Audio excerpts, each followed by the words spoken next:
কালী পুজো ঠাকুর দেখতে বেরিয়ে তো মিষ্টি কিনে নিয়েছি, নাহলে পরের দিন ভিড় হয়ে যাবে। আর ভাই ফোটার দিন সকাল সকাল ঘুম থেকে উঠে পড়েছি ভাইকে ফোটা দিতে যাবো বলে। আর এখানে দিদার ভাই একেবারে রেডি, আমি মিষ্টিগুলো প্লেটে আগে সুন্দরভাবে সাজিয়ে নিই।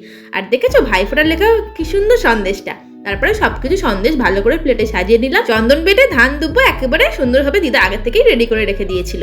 তারপরে ভাইকে আগে দিদা ফোঁটা দিয়ে নিল। দিদার ফোঁটা দেওয়ার পরে আমি এবার ভাইকে ফোঁটা দিলাম, সুন্দরভাবে ভাইকে ফোঁটা দিলাম, অনেক অনেক আশীর্বাদ করলাম ও যেন অনেক বড় হয়। আর আমার বাবা এই ভিডিওটা করে দিচ্ছে, আর আমার মা গেছে মামার বাড়িতে মামাদের ফোঁটা দিতে। মা মাসিরা মিলে ওখানে সবাই ফোঁটা দেবে। তারপরে ভাই আমাকে মিষ্টি খাইয়ে দিল, আমিও ভাইকে মিষ্টি খাইয়ে দিলাম। খেয়ে ওখান থেকে চলে এলাম সোজা বাড়িতে। আর এখানে মিষ্টির জানাকে দুটো বোন ফোঁটা দেবে।